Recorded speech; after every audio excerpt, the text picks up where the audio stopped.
Hello everyone, welcome to EPG Pathshala. I am Dhiman Bhattacharya, Assistant Professor of Comparative Literature, Center for Comparative Literature, Bhasha Bhavan, Vishwabharati. The author of this module is Dr. Shagota Bhattacharya. This course is on Canadian literature and this particular module deals with Margaret Laurence's Manawaka novel, The Stone Angel. The learning objectives of this particular module are: what do we understand by the Manawaka novels, the literary career of Margaret Laurence, the thematics of survival in The Stone Angel, the theme of pride in Stone Angel, and the literariness of this particular novel associated within the immediate history of Canadian fiction. The Stone Angel by Margaret Laurence. Margaret Laurence, 1926-1987. Jean-Margaret Wemyss was born in 1926 in the prairie town of Nepawa, Manitoba. She lost her parents at a very young age and was raised by her maternal grandfather. Margaret began writing professionally in 1943 when she got a summer job as a reporter for the town newspaper in 1943. She enrolled herself in the English Honours program at Winnipeg's United College. After graduating, she became a reporter for the Winnipeg Citizen. In 1947, she married Jacques Laurence. In 1949, Margaret Laurence moved to Somalia with her husband and lived in Africa till 1957. She wrote a number of short stories on African subjects and maintained a great interest in African literature. In 1957, Margaret Laurence returned to Canada and settled in Vancouver. After separating from her husband in 1962, she moved with her two children to England. It was at Elm Cottage that Laurence completed 4 of her 5 Manawaka books, of them the first being The Stone Angel, 1964. The great critical acclaim and commercial success of her novels, as well as her consistent output of essays and articles, solidly established Margaret Laurence as one of the most important and beloved literary figures in Canada. In 1971, she was named a Companion of the Order of Canada. She received the Governor General's Award twice, first for A Jest of God, 1966, and again for The Diviners, 1974. Her book of essays, Heart of a Stranger, was published in 1976, and her memoir, Dance on the Earth, was published posthumously in 1987. The plot of the novel The Stone Angel. The Stone Angel, published in 1964, is set in the fictitious town of Manawaka, Manitoba in the early 1960s. In The Stone Angel, there are 2 independent plots. In terms of the present time, it is the story of an old woman in her 90s whose physical breakdown has made her dependent, and who realizes that her son and daughter-in-law are planning to send her to an old people's institution. Her pride rebels against such an identification with the helpless, aged, and one day she escapes from her Vancouver house to spend a couple of days in an abandoned fish cannery. Inevitably, she is recaptured and taken to a hospital which shall be her last home. It is the hospital that she realizes that all her life she has been a victim of her pride. She dies not long after this realization. Within the primary plot, which lasts only a few days, set in the 1960s, goes another plot in which the old lady Hagar Shipley recollects her long life in a series of flashbacks. There is one crucial period of 2 years that, in contrast to the other vividly remembered periods, goes virtually undescribed. This is the 2 years when old Jason Curie, Hagar's father, decided to spend his money on educating Hagar in an academy in Toronto. The effect of these two untold years is evident throughout the novel. In her long inner monologue, Hagar expresses herself in a way quite different from her Manawaka contemporaries and quite unlike Marvin, her son, and Doris, his wife, the people to whom in old age her circle has slowly narrowed down. It was her educated mind within her gross and worn out body which acted the way Hagar behaved with the people surrounding her so. So the plot of the Stone Angel keeps something hidden and open to the conjectures. The primary themes of the novel: pride. The most prevailing theme of the Stone Angel is that of pride. As John Moss states, I quote, "What gives Margaret Laurence's vision the resonant dimensions of universal truth is the interfacing of the destructive and constructive effects of Hagar's recalcitrant pride. Pride is a double-edged sword." Unquote. Indeed, Hagar's great pride helps her to cope with the many difficulties she faces throughout her life. This pride, however, also separates and detaches her from others, resulting in several strained relationships with which she was unable to mend. Hagar's pride repeatedly imprisoned her within the confines of thwarted affections and misdirected emotion. More specifically, her pride caused such things as an unhappy marriage with Brampton Shipley and a severance of all ties with her father Jason and her brother Matt. Her pride served her best in her dying days, when she was determined not to submit to frailty and raged against the fading light with the same stubbornness that she had always displayed. Themes of the novel: time. In The Stone Angel, time is the most important factor in determining the structure of the novel. The assertion of temporal dominance occurs a number of times in the novel. Hagar, leaving Bram and at the same time leaving her hometown, comments on her departure. I quote, "Then we were away from Manawaka. It came as a shock to me. How small the town was and how short a time it took to us to leave it as we measured time." Unquote.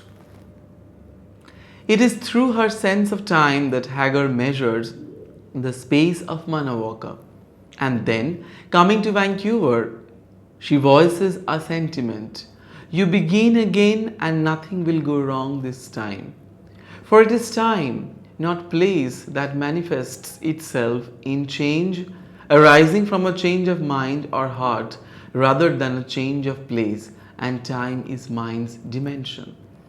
The novel Stone Angel consists of alternating passages from a past and a present, both of which exist within Hagar's mind. She is either remembering or perceiving the world around her with an old woman's suspicious eyes, which give her observations their special twist and color. It appears or it opens with Hagar's recalling the stone angel in her rich and racy inner prose. The prose of thoughts readers are expected to believe are addressed to them. And then Hagar describes the cemetery and suddenly switches to the present.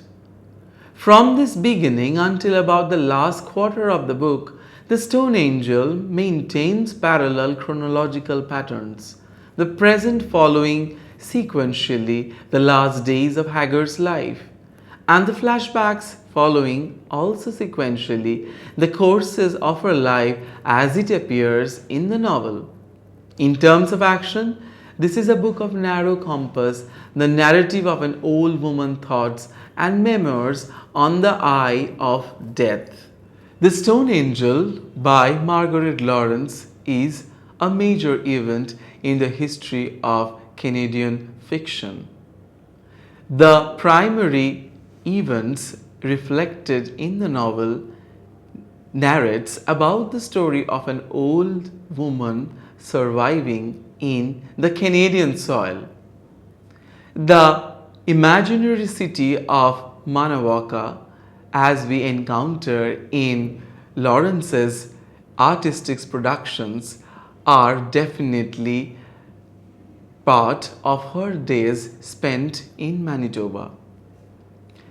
It is very interesting to note that Laurence is probably one of those people who have actually lived in Canada, actually born in Canada, who had actually moved out of Canada, then at a point of time came back to Canada and then finally left Canada and continued with her literary career. Margaret's this particular novel, that is The Stone Angel, the wider thematics itself actually unveils the name of this particular novel, that is The Stone Angel. Themes of the novel: survival. In 10 years sentences, Margaret Laurence has stated, I quote, "With The Stone Angel, without my recognizing it at the time, the theme had changed to that of survival. The attempt of the personality to survive with some dignity, totting the load of excess mental baggage that everyone carries until the moment of death." Unquote. 3 years after Laurence wrote this essay, Margaret Atwood's Survival appeared in 1972. Though Atwood has made only 3 brief references to the Stone Angel in her book, Laurence considers her novel a story of liberation and frustrated attempts at liberation in a generational context. Hagar's long life is an often failing effort to find and be herself, and in that sense to archive liberation. Themes of the novel: freedom. Freedom is linked to survival and also linked to the theme of hostility between settlers and hunters that has dominated the entire history of North America. The contrast between Bram Shipley and Jason Curry, which appealed to Hagar, is that between the rigidities of invading mercantilism represented by her father, a strict Presbyterian self-made man, and the vanishing liberties of the frontier represented by Bram. In Bram, she sees all those qualities which are different from her father, and it is those very qualities which she begins to detest when she goes to live with him. Again, the pride factor corners or comebacks cut. Again, the pride factor comes in the way of liberation cut. Again, the pride factor comes in the way of liberty and freedom. It is this pride which leads to her isolation and eventual destruction of all her personal relationships. Significance of the title. In the novel, the Stone Angel is a symbol, an object which has a special role. It symbolizes Jason Curry's pride when he sets it up, nominally as a monument to his dead wife, but really to proclaim his dynasty as he fancied. It is the dynasty which is a bitter, ironic twist of fate, expires with him. But the statue also symbolizes Hagar's blind refusal to recognize her own nature and the consequences of her pride. I quote, "She was doubly blind, not only stone but unendowed with even a pretense of sight. However, carved her had left the eyeballs blank." Unquote.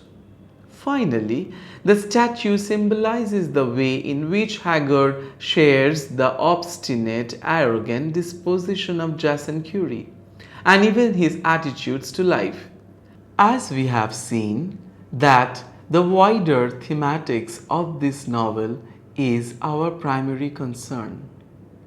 As students of literature, we need to understand that the wider thematics of a particular artistic production definitely depends on the immediate historicism and the genre that adopts that particular theme. In this particular case, the narrative that we encounter within the structure or within the plot of this particular book, The Stone Angel, the theme that comes again and again is that of pride. Hence, the very title of this particular work, The Stone Angel, somehow is closely aligned with the sense of the pride.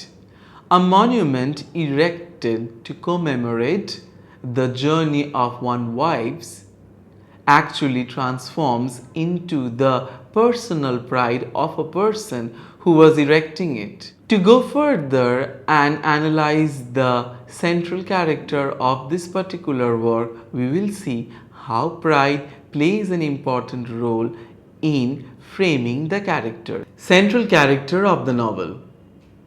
Margaret Laurence herself wrote, I quote, "I wrote about Hagar as one individual old woman who certainly came out of my own background. But I was astonished when a number of other Canadians wrote to me or said to me that this was their grandmother. And I didn't know that it was going to turn out to be everybody's grandmother." Unquote.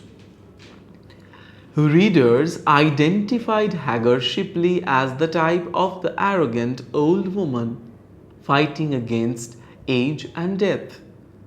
Hagar Shipley is sustained by her pride and she is made monstrous by her pride. She is 90 years old when her voice is heard for the first time, and she bitterly describes herself as a grossly fat, ugly, and clumsy. Her body has grown as grotesque as her unforgiving spirit. She is by turns agonizingly bitter, snarling and sarcastic, or weak, vulnerable and weeping. Her son Marvin and daughter-in-law Doris, themselves in their 60s, have to bear with her hour by hour and day by day. They have to bear her stubborn, intractable temper and her massive, unmanageable body. She is humiliated hourly and daily by being so vulnerable, and yet she is impeccably unyielding to them in their honest efforts. She is unhappy for her age, her weakness, and for the failures in her life. Yet, in the unbending pride of her spirit, there lies an enormous strength. She journeys through memory to recall her life, face its failures, and admit her betrayals. And she makes one last desperate bid for escape from the chains of illness and age. She comes to her final hospital bed, but she also comes to her moment of truth and liberation.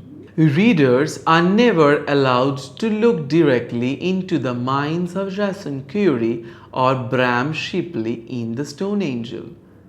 They are seen only through Hagar's eyes, heard through her ears, readers know about them what Haggard chooses to let them know. She often describes their appearances and eccentricities and sheds some light on their special ways of speaking.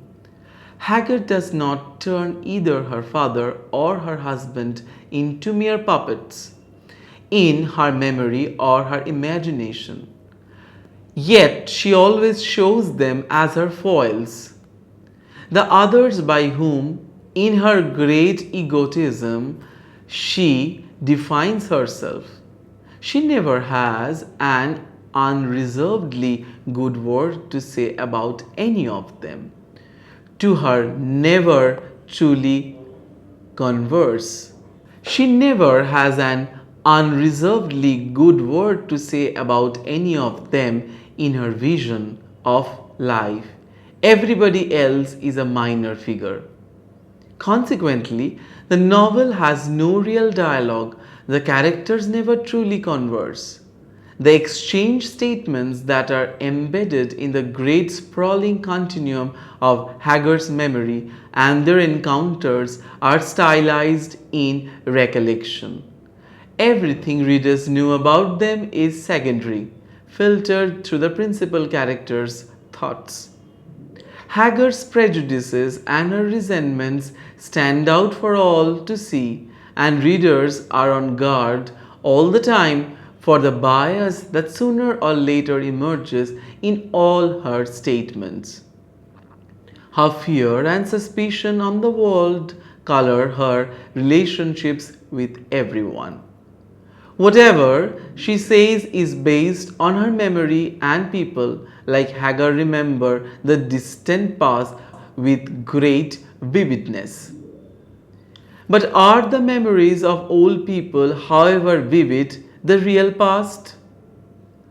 To all works of fiction that are based on remembering the past, the readers must regard memory itself as the first creator of fiction.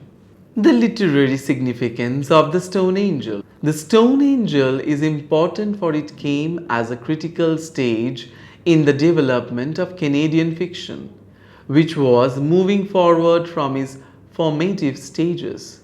It was moving away from the stylistic clumsiness of writers like Frederick Philip Grove, who sought to see prairie life in terms of an outdated European naturalism, and from the didactic earnestness of writers like Hugh MacLennan, who, in novels like The Two Solitudes, had given lessons in the rise of a Canadian national consciousness.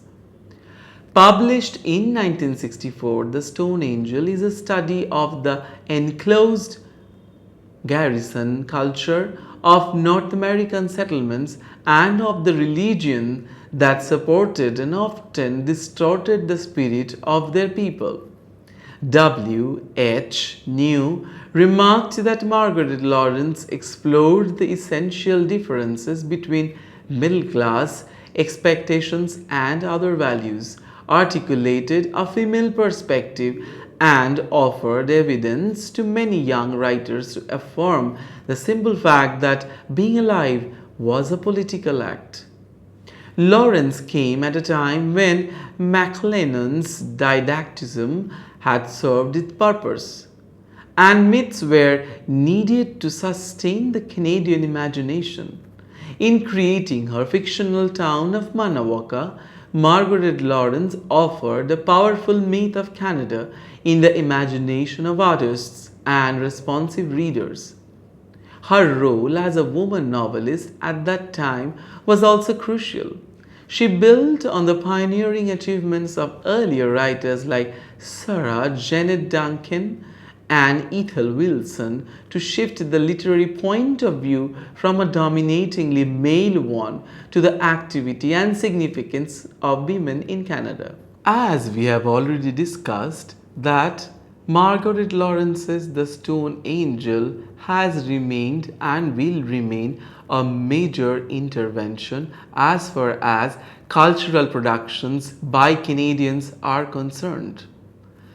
As we have also discussed the wider thematics of this particular novel, It shows the struggles of an old woman within the geopolitical identity called Canada. Without using historical name of that particular place, the process of naming the particular space as Manawaka also shows or also reflects Lawrence's idea of dealing with time and space. Whatever we see, whatever we understand about the characters revolving around the central characters are seen through or heard through the vivid descriptions of the central character. The stone angel, the name itself, talks about the essence of the existence of the central character, who says that she became a stone without not even a single drop of tears flowing through her eyes after the death of her son. This particular novel will remain a major literary influence for many writers to come in Canada, especially those authors, women authors, who feel or who might consider Margaret as one of those predecessors who paved a way or showed the future generation to explore the female sensibilities within an male dominated alien world of Canada. Awards and recognition. The Stone Angel is one of the selected books in the 2002 edition of Canada Reads. The novel has also been adapted into a movie called The Stone Angel by Cary Coughlin in 2007. Ellen Bernstein as Hagar Shipley had won the Genie Award for Best Performance by an Actress in a Leading Role in 2008. What is Canadian literature has always been a major area of concern for any student of literature. Why Canada is also associated with this question. If we all are aware about the history of Canada, then one really needs to understand that The Stone Angel by Margaret Laurence will remain a major intervention because it deals with the existence in this particular land called Canada. Unlike other interventions, literary or other cultural interventions by other immigrants which continuously talk about the homeland or the land in which they are adopting their new lives, this particular novel actually is situated along the strategy called survival in Canada. Atwood's idea of survival actually featured in the Canadian literary milieu after the publication of Margaret's novel. Survival has always remained an important theme in the Canadian cultural productions. As far as this particular book is concerned, apart from survival, the idea of survival is heightened and given a new meaning, keeping in mind its negotiation with the time and space. Thank you.